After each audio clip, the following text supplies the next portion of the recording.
got all the money. She'd run on over to Dad. She'd go get her quarter. She'd go get her ice cream. She was a happy camper. Question, what did she learn about money?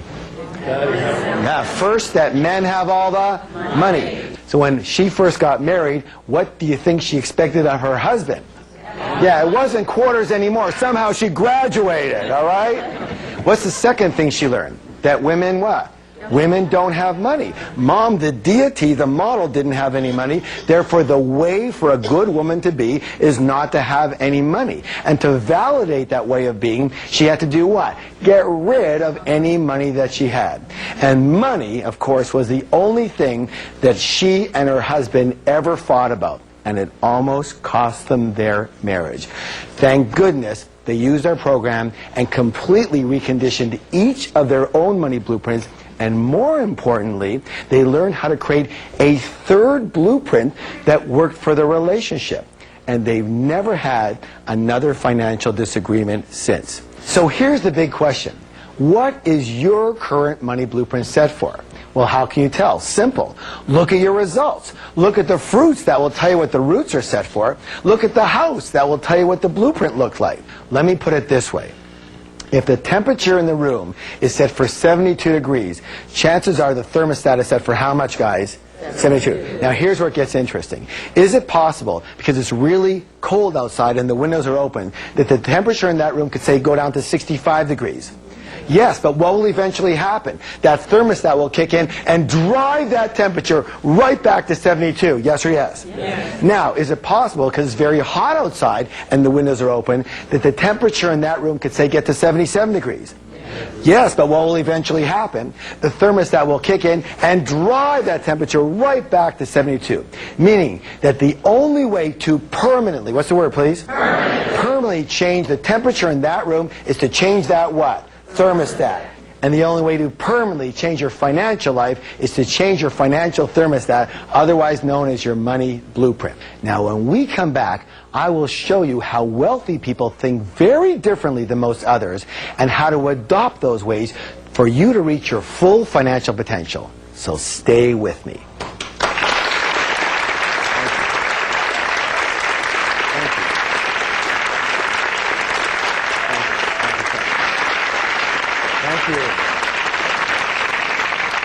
We call the process of manifestation. Do you remember? Your thoughts lead to your feelings, which lead to your actions, which lead to your results. Meaning, again, it all begins with the way you think. So what we're going to do is we're going to examine some of the ways that rich and successful people think very differently than unsuccessful people, in order to consider adopting those ways of thinking and resetting our financial blueprints. Now, we're going to call these ways of thinking wealth secrets. Good or good? Good. All right, let's begin. Rich and successful people believe, I create my life. And unsuccessful people believe, life happens to me. If you want to create real success, it is imperative that you believe that you are at the steering wheel of your life. You have to believe that you are the one who creates your success, you are the one who creates your mediocrity, and you are the one creating any financial struggle. But instead of taking full responsibility for their lives, most people instead, they play the role of the victim. What's it say, please? Victim. Now, victims usually leave 3 indelible clues. So the first one they seem to have in common is they often do a lot of this. What's the word, please? Blame things. They blame the economy. They blame their type of business. They blame the stock market. They blame the real estate market. They blame the city they live in. They blame the taxes or the government or their employee or their employer. They blame their manager. They blame their partner. They blame their upline. They blame their downline. They blame their husband. They blame their wives, their boyfriend, their girlfriend. It's always something else. It's always someone else. And everyone wants to blame their parents for something. Or they do this. What's the word, please? Justify. Thank you. They justify their situation by saying something like, well, you know, money's not all that important. Well, let me ask you a question. If you said that your husband or your wife or your boyfriend or your girlfriend wasn't that important, would they be around for very long? No. I don't think so, and neither would what? Money. If you didn't think having an RV was important, would you buy one? Would you have one? Of course not. If you didn't think having a pet parrot was important, would you buy one? Would you have one? Of course not. If you don't think money's important, would you have any? Of course not. You know what? You can actually dazzle your friends with this information. Next time one of your friends comes up to you and says something like that money's not important, here's what I want you to do. I want you to put your hand on your forehead, look up to the heavens and go, "You're broke." And they're going to go, "How did you know?" And you're going to go, "What else do you want to know? That'll be $50, please. You have a whole new business." Of course they're broke. Let me say this right now. Anybody who says money's not important doesn't have any. And of course there's going to be people who go, "Well, it's not as important as love." What's the comparison? You know, what's more important, your arm or your leg? Maybe they're both important in what they do, yes or yes? Yes. All right. Now, here's the next one. The third one is this. What's it say, please? Complain. Excellent. Complain. Let me say this right now. Complaining is the absolute worst possible thing you could do for your health or your wealth. The worst. Why? There's a universal principle that says, what you focus on expands. Would you please repeat that with me? What you focus on expands. Hey, good job. Now, when you are complaining, tell me, what are you focusing on? What's right with your life or what's wrong with your life? You're focusing on what's wrong with your life. And since what you focus on expands, now what are you going to get more of? What's right with your life or what's wrong with your life? You're going to get more of what's wrong with your life. When you are complaining, you turn into this big, giant garbage magnet. And have you ever noticed that complainers usually have a crummy life? Yes? And they go, "Well, of course I complain. Look how crummy my life is."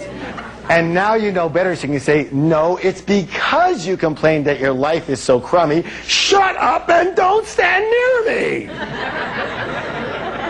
So here are some wealth steps that will change your blueprint and change your life. First of all, no complaining for 7 full days. Not in here and not out here. Now, by the way, it has to be 7 full days. Why? Because you still might have some residual garbage coming to you from before. Because garbage doesn't travel at the speed of light, you know. It travels at the speed of garbage, and it's really, really slow. Okay, yes? Now, here's what you have to understand.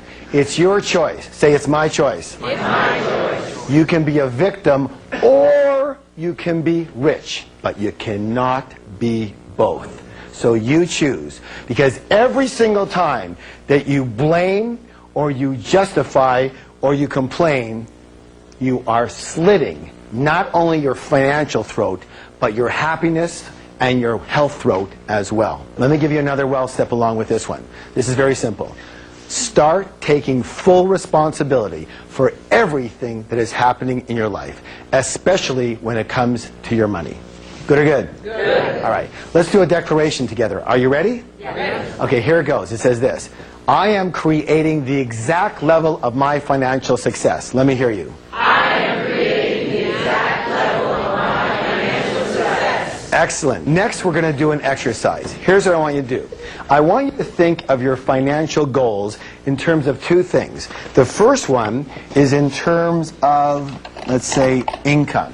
What's the word, please? Income.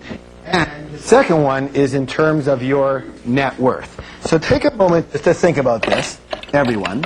And I'm going to give you a couple examples. Let's say that one of your financial goals for income is that, you know, you want to earn, say, $100,000 a year. Not good or not bad, just say $100,000 a year. That's an example, yes? Yes. And let's say your goal for net worth might be $1 million. Is that possible? Yes. All right, good. Now, here's another wealth secret. Rich and successful people, they play the money game to win. Most other people play not to lose. Here's the thing. Most people actually play the money game on defense versus offense. In sports, let me ask you a question. Anytime you play any game strictly on defense, tell me, what are your chances of actually winning that game? Very slim and very none. And most people's primary concern is survival and security. So what is your goal? What is your true objective? What is your intention? Wealthy people's intention is to create abundance. Most broke people, their intention is to have enough to pay the bills, or just get by, or I just want to earn a decent living. And you know what?